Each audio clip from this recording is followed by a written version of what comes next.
और मुका भाई किश्वर के गाले मुंह ढिला छोड़ गया ना भूख लगी पई सारी दाड़ी नहीं के पका नहीं पई। कल पिंड गए बहने पे है ना कलसूम ने भी आए थे। मैं आखा माँ में उड़ जाऊंगा थोड़ा गजरेला पका खड़ी। हाँ जे एक रुपया कोई नहीं थे कलसूम ने वियाह कथों निकोला क्यों हले ताज दा तारीख है। हाँ तो वध के तो आता कदे नहीं औखा कीता ना पर हुण औखा होना पोसी। आफ्ताब ने आज भी कहा लाइए पे आखना महीने ने 30,000 रुपया देसी नाले हफ्ते इतवार की छुट्टी भी होसी। हाँ कुछ अर्से बाद तो तनख्वाह 1 लाख रुपया हो वैसी बात तो गड्डी भी मिल वैसी बात आफ्ताब तो सेक्रेटरी भी बना देसी बात तुम आग से मैं तलाक दो मैं तो आफ्ताब नाल रानी है आग उरते हर बलो ठोकरा खा के घुमा फिरा के तू बात मैंड को मोड़ा से तो मैं आगो मार वैसा तू ये चाहनी है ना ऊ तो दाने झलाया जेड़ा मर गया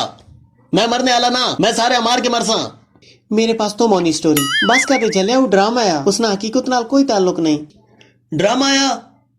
हफ्ता फूड़ी टाइम पाई रखिया पता लगना दानिश तोने मां में ना पोतो रे हाय में बाले दुख तो थी ना वे कहना घर पटी वे थे अल ड्रामे ना तो तुसा बड़ा दुख होया तो मैंने बहनू ना सची ना घर पटिया तो तोने पूरे टबरे मिठाई वंडी तोने माऊ ती पीऊ सावान को हाट कडाया कितनी बार दस रही हूं ना एजाज ने निकाय नहीं मिठाई खड़ी है भले तू बहुत खोटा बंदा तोड़ी वैसी भी मंडे टबरे नाल नहीं बढ़नी तोड़ पी हुई में तो सारी जिंदगी एजाज आपने घर भी नहीं बढ़न देता। हाँ तू आज घर बढ़न देता नहीं तू केड़ा रंगला बस जे कुछ हो मुझे अगो में आफ्ताब ना सुनी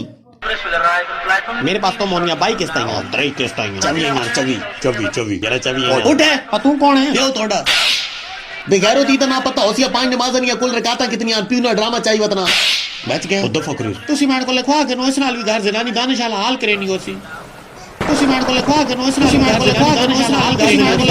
करेनी घर जनानी दानिशाला हाल करेनी होसी। मोड़ आयो आफ्ताब मिल के नहीं मैं उधर ना गई मामी बक तोड़े पासे गई हैं मामी दिलावर दी पहली जुमरात है ना एक तो पूछा ने मैं कितना खा वंजिया नहीं सारे ना एक बंदा है क्यों वड्या घर तो उन्होंने पूरे टबर खावे ने आप एक बंदा पूछने गैरत कोई ने बस वह जितनी कैंडी पसली इजाजत है हाँ 1.5 इजाजत देना नहीं तो पसली इजाजत नहीं देनी तू मन तो मेरी हर गल ने को जवाब देवन लाग पई मैं वंडी नहीं तू मैं वो शना पड़ना तू दानिश नी जुत्ती नाल भी नहीं रलना गल्ला गल्ला नाल बंदे लड़ वेना में ओ गल सुन मैं दानिश बनना भी ना चाहना वा जिस इतनी आसानी नाल अपनी जान दे छोड़ी मजलूम ने नहीं जालिम ना खात्मा होना चाहिए नाले ही ड्रामे तो रोना धोना बंद करो इता कुछ भी नहीं है कूड़ कबाड़ है बाहर निकल के तको दुनिया दुखा नाल भरी पई है करदाई लोग दहशतगर्दी नाल पे मरने ते करदाई भूखा नाल पे मरने ओ चाइना तको लोग कोरोना वायरस नाल पे मरना दूर क्यों है नहीं अपने मुल्क की तागिन महंगाई आम बंदे भी मार छोड़ा तू माऊ ने ड्रामा चाहिए वतनी गैस ना बिल जिते 1500 रुपया आना 25,000 रुपया आया पे आई नवा पाकिस्तान बनना पे पुराना भी भूल गया थे।